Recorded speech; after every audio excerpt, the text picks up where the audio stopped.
Hello everyone, आप सबका स्वागत है हमारे और आपके अपने YouTube channel all in one में। तो गाइज़, ये आपके लिए इम्पोर्टेंट वीडियो है। इस वीडियो में हम एमसीक्यूज डिस्कस करने वाले हैं। किस पे? इंडियन हिस्ट्री, ज्योग्राफी और कल्चर पे। ठीक है। जो जेके एसएसबी के जो रिसेंट एग्ज़ाम्स हुए हैं उनमें ये एमसीक्यूज पूछे गए हैं। ठीक है। तो इन एमसीक्यूज से आपको आइडिया हो जाएगा कि किस टाइप के एमसीक्यूज जेके एसएसबी फ्रेम करता है। और साथ में आप जब स्टडी करोगे अगर इन एमसीक्यूज़ के देखने के बाद, तो आपको पढ़ते टाइम ही आपके माइंड में फ्रेम होते जाएंगे कि इस टाइप का एमसीक्यूज़ आ सकता है। ठीक है। और आपको लेवल भी पता चल जाएगा किस लेवल के इंडियन हिस्ट्री, ज्योग्राफी और कल्चर के जो एमसीक्यूज़ है जो कैसे से पूछता है। ठीक है। तो इस अगर आपने ऑलरेडी तैयारी कर रखी है तो आपको यहाँ से असेसमेंट भी कर सकते हो आप अपनी, कि आपकी कैसी तैयारी है। जैसे मैं बोलता हूँ 15+ एमसीक्यूज़ अगर सॉल्व करते हो तो आपकी बहुत अच्छी तैयारी है, और 10 to 15 करते हो तो अच्छी है, थोड़ा इंप्रूव करने की ज़रूरत है, और 10 से कम है तो ज़्यादा इंप्रूव करने की ज़रूरत है। ठीक है। तो गाइज़, अब शुरू करते हैं हमने पहली वीडियोस जो लाई हुई हैं वो भी आप देख सकते हैं। हमने जनरल साइंस पे, स्टेट एंड कैपिटल्स पे, स्पोर्ट्स पे, और जो जम्मू एंड कश्मीर की हिस्ट्री, ज्योग्राफी और कल्चर है उस पर भी वीडियोज़ लाई हुई है। तो गाइज़, हमारा जो फर्स्ट एमसीक्यू इस वीडियो का रहेगा वो है ये। यहाँ पे हम शुरू करते हैं। तो आपने उससे पहले क्या करना है, अगर आपने अभी तक हमारे चैनल को सब्सक्राइब नहीं किया तो चैनल को सब्सक्राइब करना है, वीडियो को लाइक करना है, शेयर करना है, और अगर आपकी कोई सजेशन है तो कमेंट करना आपको। ठीक है। Which among the following is the longest peninsular river in India. बोल रहे हैं कि रिवर्स जो हैं ये जियोग्राफी में आ जाती हैं आपके। तो बोल रहे हैं कि जो इनमें से आप 4 रिवर्स दी हुई हैं, आपको बताना है कि इन रिवर में से जो ये सारी पेनिनसुलर रिवर्स हैं, आपको पता ही होगा अगर आपने रिवर्स पढ़ी होंगी तो पेनिनसुलर रिवर्स कौन सी हैं। तो ये सारी वही हैं, तो आपको बताना है इनमें से ये लॉन्गेस्ट कौन सी है। ठीक है। तो ऑप्शन है हमारे पास महानदी है, या कावेरी है, कृष्णा है, या गोदावरी है। तो आपको पता ही होगा लॉन्गेस्ट जो रिवर है गाइस वो गोदावरी है। ठीक है। गोदावरी इसका आंसर रहेगा सही। ठीक है। तो नेक्स्ट हमारा एमसीक्यू है, which social reformer filed petition in favour of abolishing sati. वो रहे हैं कि वो कौन से सोशल रिफॉर्मर से जिन्होंने एक पेटिशन डाली किसके फेवर में, कि अबॉलिश करना है किसको, सती को। ठीक है। सती आपको पता है ना क्या होती है, तो उसके खिलाफ जो है वो उन्होंने डाली। ऑप्शन है हमारे पास राजा राम मोहन राय, सावित्रीबाई फुले, ज्योतिराव फुले, मोतीलाल नेहरू। तो आपको बताना है कि इनमें से कौन से वो सोशल रिफॉर्मर थे जिन्होंने क्या किया, एक पेटिशन फाइल की इन फेवर ऑफ एबॉलिशिंग सती। ठीक है। तो इसका आंसर गाइज जो रहेगा, आपने कर दिया होगा आंसर, आई होप। इसका आंसर रहेगा राजा राममोहन राय। ठीक है। ये ऐसे एक सोशल रिफॉर्मर से जिन्होंने सती के खिलाफ जो है पेटिशन डाली थी कि इसको ख़त्म कर दिया जाए। ठीक है। तो गाइज, ये हमारा नेक्स्ट एमसीक्यू है, Kuchipudi is a classical dance form of. ये कल्चर ऑफ जो है इंडिया उसमें से क्वेश्चन है।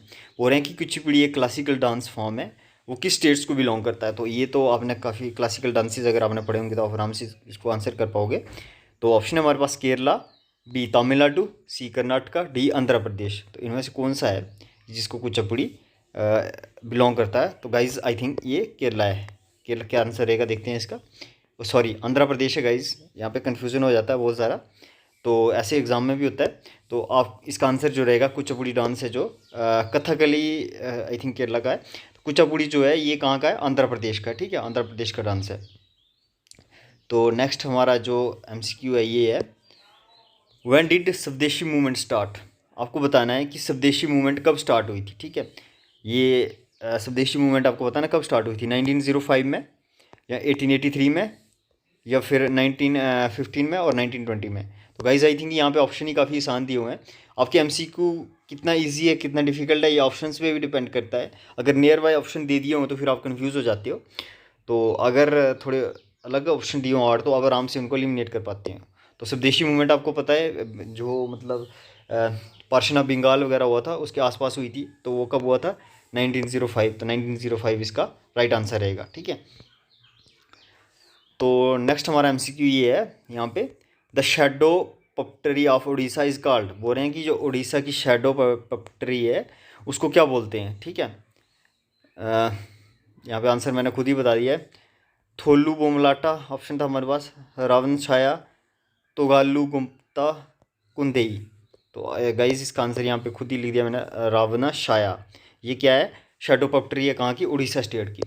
तो गाइज़ काफ़ी सारे बंदे कमेंट करते हैं कि इतने इजी एमसीक्यूज़, वो एमसीक्यूज़। तो गाइज़ मैं आपको बता दूं, अगर आपने पढ़ा ना तो आप ना, अगर 100 मार्क्स का पेपर है तो अगर आपने अच्छे से तैयारी की है तो 70 तो आप आराम से स्कोर करोगे उसमें। 70% एमसीक्यू आपको आराम से आते होंगे। यानी कि ये 20 में से आपको कितने, कितना हुआ 20 का 70%, 10 का 7 हुआ, और 14 एमसीक्यूज़ आपको आराम से आते होंगे अगर आपने पढ़ा होगा। तो 5-6 एमसीक्यूज़ में से डिफ़िकल्ट होंगे। तो आप जो 14 वाले हैं उनको देख के आप बोल देते हो कि आसान एमसीक्यू, आसान एमसीक्यूज़ है। गाइस ऐसा नहीं होता, आसान एमसीक्यूज़ भी आपको आने हैं, पर यहाँ पे आपको 20 में से 20 स्कोर करते हो तो फिर आप कह सकते हो कि बिल्कुल आसान से, ठीक है। अगर आपको एक भी एमसीक्यू नहीं आता है या 2 नहीं आते हैं तो फिर आपकी परसेंटेज कम हो रही है। तो जो एमसीक्यूज़ एवरेज होते हैं, पढ़ा होता है, वो सबको आते हैं। ये नहीं है कि जेके एस एस बी 100 के 100 यहाँ 120 के 120 डिफ़िकल्ट एमसीक्यूज़ डाल देगा। तो डिफ़िकल्ट नहीं डालते हैं, वो सारों का देखते हैं किसी ने कितना पढ़ा है। तो ऐसा नहीं होता है। एग्ज़ाम में क्या होता है कि अगर 100 एमसीक्यूज़ हैं तो उसमें से 70 या 60 जो है इजी एमसीक्यूज़ में होंगे, मतलब एवरेज होंगे। नहीं सॉरी, 50 तक इजी नहीं हम कह सकते, पर ठीक एवरेज होंगे। और मीडियम लेवल के कितने 20-30 एमसीक्यूज़ होंगे, और 10-20 एमसीक्यूज़ जो होंगे वो डिफ़िकल्ट लेवल के होंगे, ठीक है, वो जो मेरिट डिसाइड करते हैं। तो आपको इनको देखना है, इनमें से क्या पता कोई एमसीक्यूज़ का लेवल आपको पता चल जाए, कोई एमसीक्यू आ जाए, ठीक है, जो आपको कट ऑफ पार करने में हेल्प कर दे। तो ये हो गया हमारा एमसीक्यू। नेक्स्ट हमारा एमसीक्यू है, विच of the following is an indirect tax. आपको बताना है कि इनमें से इंडायरेक्ट टैक्स कौन सा है, ठीक है। जीएसटी है, बी प्रॉपर्टी टैक्स है, सी इनकम टैक्स है, डी कॉर्पोरेट टैक्स है। तो ये भी जीके में डाला था आई थिंक, पता नहीं आ सकता है जीके में, जनरल नॉलेज ही है ये भी एक टाइप का। तो इसका आंसर क्या रहेगा, इंडायरेक्ट टैक्स कौन सा है, ये जीएसटी रहेगा, ठीक है। जीएसटी जो है इंडायरेक्ट टैक्स है, बाकी जो हैं सारे डायरेक्ट टैक्स हैं, प्रॉपर्टी इनकम और कॉर्पोरेट टैक्स जो भी हैं ये डायरेक्ट टैक्स है, ठीक है। तो नेक्स्ट हमारा एमसीक्यू है, who wrote Padmavat an epic poem in Hindi. बोल रहे हैं कि पद्मावत जो एक पोइम थी, एपिक पोइम है जो, वो किसने लिखी हुई है। ऑप्शन है हमारे पास, मलिक मोहम्मद जैसी, बी इबन अरबी, सी मोहम्मद शब्स्तारी, और डी यूनुस अल गोहार, ठीक है। तो इसका जो आंसर रहेगा गाइस, किसने लिखी हुई है पद्मावत, ये लिखी हुई है मलिक मोहम्मद जैसी ने, इस पर मूवी भी बनी आई थिंक। और नेक्स्ट जो है, नेक्स्ट हमारा एमसीक्यू है, ये है the god of Warkari sect in Maharashtra is. बोल रहे हैं कि जो गॉड ऑफ वरकारी है सेक्ट महाराष्ट्र में, the god of Warkari sect in Maharashtra is, वो क्या है। बिथाला है, बी गणेशा है, सी पार्वती है, डी शिवा है। तो ये एनिशंट या कल्चर में से आप कह सकते हो इंडिया का एनिशंट हिस्ट्री या कल्चर में से एमसीक्यूज़ है। तो यहाँ पूछा हुआ जो गॉड ऑफ वरकारी है सेक्ट महाराष्ट्र में, वो क्या है, बिथाला, गणेशा, पार्वती है, क्या है। तो देखते हैं आंसर इसका। तो गाइस इसका आंसर जो है ये ए रहने वाला है, बिथाला है वो, ठीक है।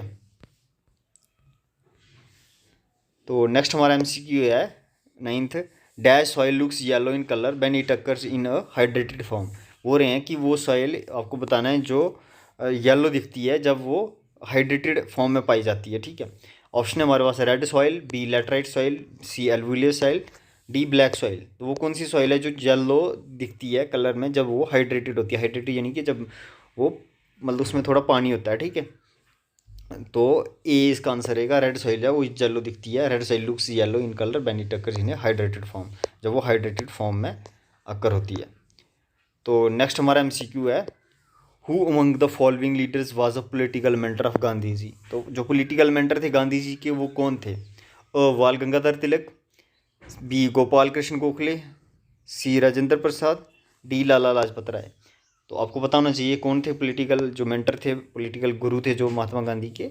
वो ऑप्शन है हमारे पास क्या था, गोपाल कृष्ण गोखले, ठीक है, वो थे पॉलिटिकल मेंटर महात्मा गांधी जी के। तो गाइज़ आपको क्या करना है, सॉल्व करने की कोशिश करनी है इन एमसीक्यूज़ को। अगर आपने हमारा चैनल अभी तक सब्सक्राइब नहीं किया तो चैनल को सब्सक्राइब करना है, और वीडियो को लाइक शेयर करना है। अगर आपकी सजेशन है तो आपको सजेस्ट करना है कुछ, ठीक है। तो ये एमसीक्यूज़ आपके लिए इंपॉर्टेंट है, इसी लेवल के एमसीक्यूज़ आपको पूछे जाएंगे एग्जाम में, ठीक है, थोड़ा आगे पीछे हो सकता है। तो अब नेक्स्ट हमारा देखते हैं, नेक्स्ट एमसीक्यू क्या है, विच ऑफ द, ये 10th और ये भी 10th, वाह क्या बात है, ये थोड़ा गलत हो गया guys. Which of the following ministers launch champions portal to provide guidance to grab the new business opportunities. तो ये करंट का अफेयर का आप क्वेश्चन कह सकते हो। बोल रहे हैं कि बीच इनमें से कौन सी मिनिस्ट्री ने चैम्पियंस पोर्टल लॉन्च किया था जिससे उनकी वो गाइडेंस दे सके किसको, न्यू बिजनेस अपॉर्चुनिटीज़ मिल सके इनको लोगों को, ठीक है। तो ये था ministry of MSME option, ministry of education, ministry of rural development, ministry of urban affairs. तो एमसीक्यू द्वारा समझते हैं हम।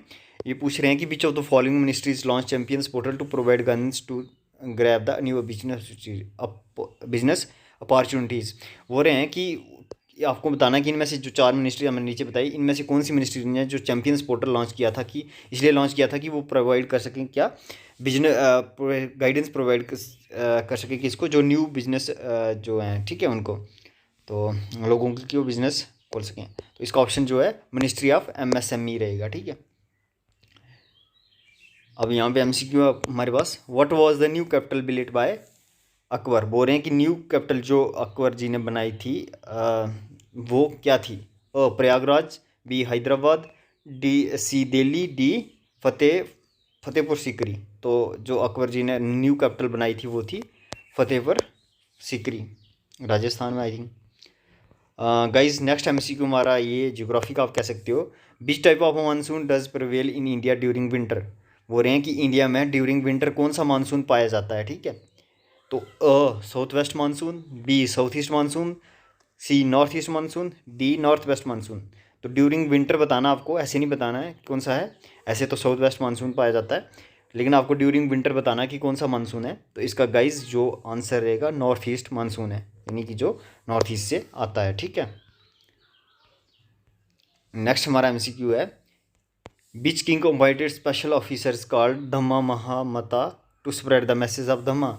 बोल रहे हैं कि कौन से किंग थे जिन्होंने वो किया था, एक अलग स्पेशल ऑफिसर्स बनाए थे, अपॉइंट किए थे, कॉल्ड, जिनको हम बोलते थे धम्मा महामता।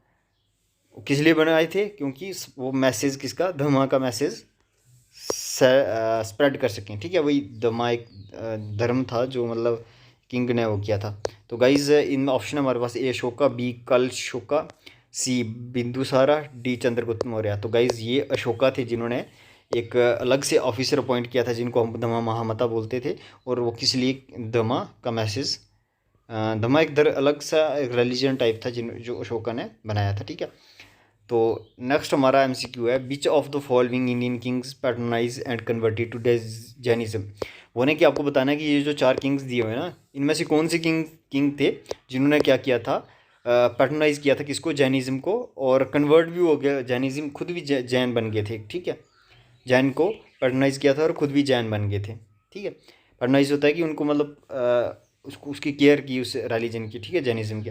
तो अशोका थे क्या वो, बी चंद्रगुप्त मौर्य थे, सी हर्षा थे, डी कनिष्का थे, ठीक है। तो कौन थे जिन्होंने पैटर्नाइज किया था जैनिज्म को और वो एंड में जैनिज्म में कन्वर्ट हो गए। तो गाइज इसका आंसर रहेगा बी चंद्रगुप्त मौर्य, ऐसे वो थे, मौर्यन किंग थे, ठीक है। तो नेक्स्ट हमारा एमसीक्यू है ये ज्योग्राफी का आप कह सकते हैं इसको, Sundarban forest is located in the delta. बोल रहे हैं कि सुंदरवन जो फॉरेस्ट हैं वो आपको पता होगा कि वो कौन से डेल्टा डेल्टा डेल्टा बनाती है ना, रिवर, यहाँ से रिवर बाहर निकलती है उसको डेल्टा बोलते हैं, ठीक है। यानी ये रिवर आ रही है यहाँ से बाहर निकल रही है तो इसको डेल्टा बोलेंगे हम, ठीक है। जो ये बनाती है डेल्टा, मतलब ये यहाँ से लैंड से आ रही है और सी में इंटर कर रही है, ठीक है, उसको हम डेल्टा बोलेंगे, ठीक है। तो गाइज कौन सी रिवर आपको बताना कि जो Sundarbans forest is located in the delta, जिस डेल्टा में Sundarban forest located in the delta of, कौन सी रिवर के डेल्टा में सुंदरवन लोकेटेड है, ठीक है। आपको ये बताना है कि कौन से डेल्टा रिवर के डेल्टा में सुंदरवन से लोकेटेड है सुंदरवन फॉरेस्ट, ठीक है। गोदावरी आ गया, बी महानदी आ गया, सी कृष्ण आ गया, डी गंगा आ गया। तो गाइस इसका आंसर तो आई थिंक ईजी है, डी इसका आंसर रहेगा। गंगा रिवर के डेल्टा में कहाँ सुंदरवन फॉरेस्ट पाए जाते हैं या दिखते हैं, जो भी है, ठीक है। अब नेक्स्ट एमसीक्यू हमारा, who build the Red Fort in Delhi. बोल रहे हैं कि लाल किला जो दिल्ली में वो किन्होंने बनाया, शाहजहाँ ने बनाया, बी शमसुद्दीन इल्तुतमिश ने बनाया, सी बहादुर शाह जफर ने बनाया, डी औरंगजेब ने बनाया। तो किसने बनाया ये रेड फोर्ट है जो लाल किला दिल्ली का, किसने बनाया गाइज, ये बनाया शाहजहाँ ने, ठीक है, शाहजहाँ ने बनाया रेड फोर्ट। ये भी खुद ही बता दिया मैंने आंसर इसका। With which platform are chowk and tribhaga associated. तो बोल रहे हैं कि चौक और त्रिभागा जो है जो किसके साथ एसोसिएटेड है, ठीक है। ए पपटेरी, बी पोइट्री, सी पेंटिंग, डी डांस। तो गाइज़ ये मैंने पहले ही खुद करेक्ट बता दिया इसको। डांस के साथ जो है चौक और त्रिवागा टर्म्स जो हैं ये एसोसिएटेड है, ठीक है। ये काफ़ी इंटरेस्टिंग क्वेश्चन है। In 1907 where was the historic session of Indian National Congress held. बोल रहे हैं कि इंडियन नेशनल कांग्रेस यानी कि INC का जो हिस्टोरिक सेशन था जो 1907 में हुआ था वो कहाँ पे हुआ था? लाहौर में हुआ था, बी बॉम्बे में हुआ था, सी सूरत में हुआ था, डी नागपुर में हुआ था। तो गाइज़ अगर आपने हिस्ट्री थोड़ी पढ़ी हुई है ना, मैं आपको बता दूं, आपको मोस्टली ना 1857 के बाद क्वेश्चन आते हैं, ठीक है। यानी कि जो 1857 में रिवॉल्ट हुआ था उसको लेके उससे आगे आनवर्ड जो जिसको हम कहते हैं कि इंडियन फ्रीडम स्ट्रगल, तो उसके आपको मैक्सिमम क्वेश्चन आते हैं। कई बार हाँ आपको इंडियन हिस्ट्री है, पूरा इंडियन हिस्ट्री आपके सिलेबस में दिया हुआ है, तो इंडियन हिस्ट्री में आपको एनिशेंट भी पढ़नी है, मेडाइवल भी पढ़नी है और मॉडर्न भी पढ़नी है। तो एनिशेंट है जो वो आ जाती है थोड़ी, मतलब कुछ 500 600 700 BC वहाँ तक आप देख लें डिमार्केशन कहाँ है वो, और 700 से 14-15 तक आ जाती है जो हमारे आपकी मेडाइवल है, और उसके बाद जो है आपकी मॉडर्न शुरू हो जाती है। तो गाइज़ आपको मॉडर्न में से मैक्सिमम क्वेश्चन आने के चांसेस होते हैं, पर कई बार वो एनिशेंट में से भी 1-2 क्वेश्चन उठा लेते हैं और मेडाइवल में से भी। तो आपको सारा करना है, पर आपको ज़्यादा फोकस मुझे लगता है कि आपको जो है इस पे करना होता है जो जो आपकी मॉडर्न होती है, ठीक है। तो गाइज़ अगर आप बाकी दूसरा पढ़ सकते हो तो वेल एंड गुड है, उसको भी पढ़ना आपको, क्योंकि इंडियन हिस्ट्री दिया होता है, इंडियन हिस्ट्री में सारा आता है। तो 1907 में क्या हुआ था गाइस, आपको पता सूरत स्प्लिट आपने सुना होगा ना। 1907 का जो सेशन था वहाँ पे सूरत स्प्लिट हुई थी, यानी कि जो मॉडर्निस्ट और एक्सट्रीमिस्ट शायद कुछ है इसमें वो हुआ था, वो मतलब कांग्रेस दो में डिवाइड हो गई थी, तो उसको सूरत स्प्लिट भी बोलते हैं। तो उससे आपको पता होना चाहिए कि जो 1907 का सेशन था वो सूरत में हुआ था, ठीक है। तो नेक्स्ट हमारा MCQ गाइज ये है, where is Gangaikonda Cholapuram located. तो आपको एक प्लेस पूछ दी है गंगा इकोंडा जिसका नाम है चोलापुरम, वो कहाँ पे लोकेट है, कौन सी स्टेट में।